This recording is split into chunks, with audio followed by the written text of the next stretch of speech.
If you want to regulate fees, you have to regulate the fixed costs. You have to regulate water, you have to regulate electricity, all that. Okay. So regulation becomes a bit difficult because of the situation, the crisis. Because private school is not like a government. Government will seal and fix. We are going to cater for water, electricity, and all that. Okay. Whereas wherever these the forces at play, wherever there are changes, a private school cannot survive unless there is a modality that will come, government can propose to regulate the economic situation. Then you can regulate fees. Otherwise, a private school cannot survive in escalating price season, and you say you maintain the same fees and you are able to feed, sustain the school in all aspects. Okay. Now, looking at the discussions that I should say you've had with the Ministry of Education, what were the resolutions that have come out? Currently, on the economic situation, there has been no discussion with the ministry. Okay. The ministry has maintained its position on don't increase fees, don't close. No answers? No answers. Okay. No plans. Okay. And that's why we have been calling them to come out and give guidance. The only guidance the ministry can give: don't increase fees, don't close the term. And to me, as a chairman, I have been moving in over 75 districts in Uganda recently, the past month, to assess the situation in schools. We have been in schools in Arua, in all the 10 regions, 5 cities. So now, when you come to schools reality, you'll find things are different. Okay. People are grappling, they cannot feed students. As responsible leaders, we had to tell them, please, these remaining 2 weeks, what can we do? We need to close the term prematurely. Why? Because holding students at school with no food, ill health, you cannot sustain the teachers, it is useless. Okay. We rather end before we complete the 2 weeks, and then we pack what we have to teach into a holiday package so that students go home and we plan. Okay. 2, as I have said, telling schools not to increase fees, that cannot solve the problem. Okay. But we need to sit and practically come up with the modalities. We know the ministry cannot fail to come up with the model because it is there to plan. It has a commissioner for planning in charge. Okay. So we are saying the government would perhaps look into the issue of electricity, because when we interacted with the meters, we at the level of association, we have moved to the Grain Council, that association. It is a big association. Okay. We have moved to the Uganda Manufacturers Association to discuss modalities on how we can overcome this challenge and how they can speak to their members, especially who are in production, of what we use in schools. Remember, we use a lot of things so that we can get it at a stabilizing costs. Okay. We have lobbied banks like Bank of Africa. In fact, we have been moving with them countrywide to see those schools that need some little capital to push the terms to the end, and those who will need some resources in order to sustain their operations in the midst of overwhelming budgets. Okay. And those who have been in need have been assisted. But when we say ministry, come out, please. Let us talk about electricity. Let us talk to the meters. Let us see what government can do with these buffers and the silos they have as far as schools are concerned. Let us come up with ways. Government, it is possible government used to supply flour during COVID time to the whole of almost Uganda. It can still happen. Schools are known where they are, even their numbers are known. Legitimate schools are well known. Okay. We can get flour at subsidized prices, not free, to stabilize the situation in schools. The Ministry of Disaster, the disaster should come in. We must have a crisis management criteria and modality, which is of course missing when we see, even during COVID, this was clear knowledge that there was no way forward until we came out to see what we can do. Together with the ministry, we managed to put up a few things. I was secretary of a COVID committee in the ministry on private schools desk. But we tried to put things together, and we could organize our sector to see how it could reopen. Okay. So that is the situation. All right. Now, I would want to see as well teachers' salaries. There was an issue about teachers' salaries at the start of the financial year when the government came out and revealed that government teachers will be having an increment, the science teachers. Now, from the side of the private, have you found a similar crisis happening in regards to science teachers being paid more money than the arts teachers? Because at least the other one was a government salary cap. Now I believe with the private things slightly change. I would stand to be corrected if I'm wrong, but I want to know, have you had any crisis of that nature where teachers are also going on strike because of salaries during this time? We are yet to face a crisis Okay. in private schools because of that excitement that was caused by government. We think this was a move that was not well thought of. It is bringing up really, it is creating a very big dichotomy within the sector. You know, the education sector ought to be one sector, no matter government or private. Okay. And government seems to be having control almost 70% of the education sector, in spite of the presence of the private schools. Now, in this midst, they control almost the key aspects of the sector. They control the curriculum, they control the exams, and when you talk about a school, that's it. Yes. They control policy, and some policies are unfavorable, but they control and they dictate on some of these policies. However, some are oppressive and they discourage investment in education. So when government comes from, this is would be something that is really very dangerous to the sector, because even amongst the government itself, it has created a problem. You know, some people no longer want to go to classes. People who go to the same classes, teach the same students, teach the same time. You know, they are all challenged and there are a lot of questions, and it is unsustainable. But because a certain organization comes in and seems to be funding this, government allows to take it on, but it is not sustainable, and it is creating excitement for the sector. We now, many of our teachers, this is going to create actually deficiency in private schools, because many of our teachers, they are concluding their services. Some are not stable in our schools. Everyone is looking for a city school, Everyone is talking about, I'm going to a city school. Next year, city school, because of expectations, high expectations. But we think it's not all about science. Okay. When you see the head of the executive today is not a scientist, but he has led the country for all these years. When you go to the judiciary, the head of the judiciary is not a scientist. These are key arms of government. When you go to the legislature, the one leading it is not a scientist. And that is the country. Those three arms are leading the country. And we are moving very well. So it is wrong really to cause this excitement which is not thought of, and practically it cannot happen in a private school. To pay 4 million, to pay 8 million, it cannot happen. The salaries increase professionally by experience. They increase by the way the human resource inputs within the system. Those are some of the things we base on to increase, and responsibility in schools. Those are the three things. If you don't follow them and you increase left and right, seniority, responsibility, in charge, head teacher. Now you can't tell me even the people who are serving in the ministry are getting less than what the teachers get. For example, the assistant commissioner who gets 2 million point something, and is supposed to supervise these teachers, how comes he's getting 2 point something and the teacher is getting 8? Okay. How do you equate that? Very, very less. That is inequality. Very, very, it is inequality really. So that's the situation. Okay, and looking at the private schools now, back to our big topic here,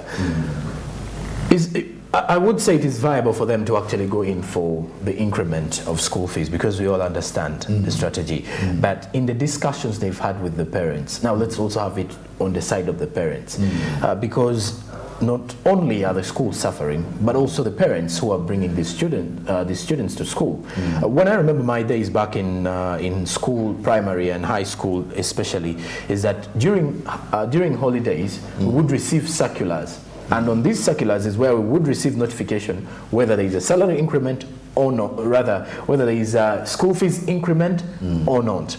Now at the end of the day, schools normally have PTAs, the Parents and Teachers Association meetings.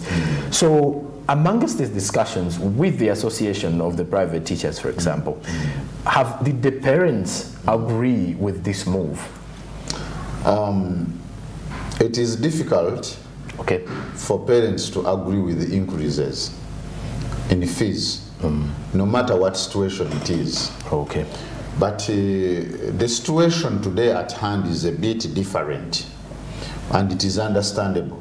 Actually, you'll find the majority of the parents understand it, but they are also economically strained. That's the challenge. Because even to some extent, as of at the closure of the term, I have 3 schools, primary and secondary. But you'll find almost 40%, 30% of my parents did not manage to complete the fees. Now you have to sit well and think well. We have been talking about the back to school campaign and mindset change. Okay. This has been a big campaign to see that students go back to school and to tolerate the parents in terms of ways of paying fees. Now this comes in. How we suppose I increase fees. I increased last term. This time I have not increased, and I don't think I will increase. I only want to maintain this as the chairman, a model person. But I'm not saying schools will do that. If they follow the right procedures, it is okay. I thought, if now I have seen already that 40% have not cleared, even the previous. We have been struggling with them to pay. Now, if I increase, will they manage really? If I increase, there is increasing for the sake of the situation, but also there is a reality according to the level of parents you have. And there are those parents who sit in some of these, at least first-class schools.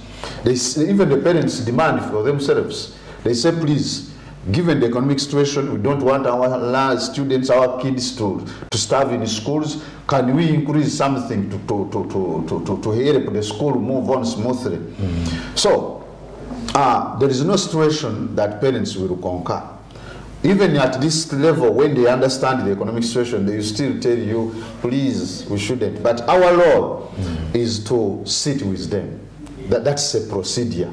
And if you are acting professionally, you are not a quack school. You know, the association has rooted out these quack schools.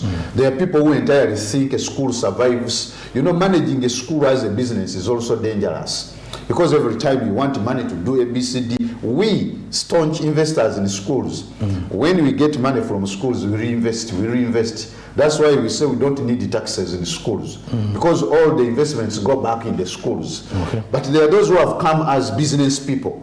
Those who are business people, they want to extort money from parents, increase this, bring in cheap things every time. They make addition on every item in school to ensure they are looking for ways of gathering money. So those are the people who don't follow procedures. And the association, wherever we hear the cries, we are in proper working terms with the ministry in terms of that. Those quack schools, you are asking for this, you are asking for that, exorbitantly, without considering the level of the school, without what, even if the school is high class, we have to be considerate at some level. So the increase is informed by what we call it PTA. Today we call it SMC, School Management Committee. In secondary, it is Board of Governors, who have to make a decision and they endorse it. A school is not a one-man's show. When you start it, it ought to be of a public character. And the public involves a community. And that's why these committees have to be updated to make decisions. And when you are increasing, they have to be consulted. Because now it is understandable. Why are you not involving them? 2, after decision has been reached, then the parents have to get on board, get involved, and no matter what they are going to say, but we have to go through our budget and they understand it. All right. And then from that perspective of understanding the budget, there are some who will not comply. But we shall have to agree that that's how we have to go. Because even at home, they are overwhelmed. That's why now many want to carry them to school so that they get rid of the burden. All right, Mr. Hassadu, let's now look at the way forward as we're summing up with our discussion. What is the best way forward for such a crisis for the private school owners? You are one of the private school owners, and now you can at least share the same pinch the others are facing, and you understand most of the challenges they face. But what is the way forward? As you're the chairman now, National Private Education Institutions Association, I do believe you also come up with at least some way forward tactics to see that you get through this crisis. What is the way forward that you got? I think the first and foremost issue is, first of all, the schools to carry out what we call prioritization. Okay. On what we have to spend to and what we don't have to spend on. That is one issue if we want to control the school budget. There are issues we cannot compromise of feeding because they are going to cause problems to the health and strikes in schools. So let us know that we are going to deal with feeding, we are going to deal with salaries, and we hold the rest. That is to the schools. To the schools, let us consider inviting parents rather than only writing circulars every time. This is going to cause commotion in the schools. To government, we want to sit and plan how we go out of this rather than keeping quiet. We are long waiting to see how we are going to go out of this. We are waiting to hear from the Minister of Education the way forward for the schools in the midst of these challenges. We are hoping that government should intervene into the electricity issue and talk to the mirrors, because that is the biggest meal we get in the schools. Talk to the mirrors. It is possible. See how to manage electricity, see how they can subsidize. It is possible. We have seen it. Even in Kenya it happened. We, as an association, as I have said earlier, we have taken steps, but we want a backup of the government to the manufacturers, to the Grain Council, and even to these people who are the millers. We have also approached them to see how we can come up with sustainable measures. To the office of the Prime Minister, still government, we think there must be a crisis management modality. That is going to help, because previously it has never been thought of that also schools might face such a catastrophes. Okay. Now it is time that we plan for catastrophes in schools and how we can deal with them. It will help us to stabilize the teaching, learning, quality and standards within our schools. Okay. And of course, he has discussed that as a way forward for the private school business owners in the country. We look at this as an issue and looking at it as a way that we need to organize our education sector, and pretty much a situation that we believe all of us being key stakeholders in the education sector, whether you're a guardian, a parent, or also a teacher, you are part of the education sector, or if at all you're a supplier. So this is a topic that is one for all of us to get to understand. So we've been looking at the issue to do with private school businesses, how schools are coping up with the economic crisis, and the way forward, of course. The first guest I've been having here is Mr. Kirabira Hassad, who is the chairman, National Private Education Institutions Association. If you will as well give us your last remarks now as we're getting into the break. Thank you for hosting me, but please, education institutions directors, we call upon you to be disciplined in everything you do. We are disturbed by the challenge, but we are here to solve and handle problems professionally. Let us manage schools professionally and ethically to allow the sector grow. Let us embark on the mission of ensuring we bring back education to where it was, and even beyond where it was. To the teachers, please, we are organizing a big thing for you through your Teachers Association, and very soon, next time, we are going to have the Teachers Day, and we shall make communications accordingly. Please, thank you for this motion, and we pray you to be here to discuss education even next time. Okay, the pleasure will be ours to host you again, and it has been an amazing interaction here regarding the education sector from the private perspective. And after the break, we continue with more conversations, but with a different face. Stick around. Good morning.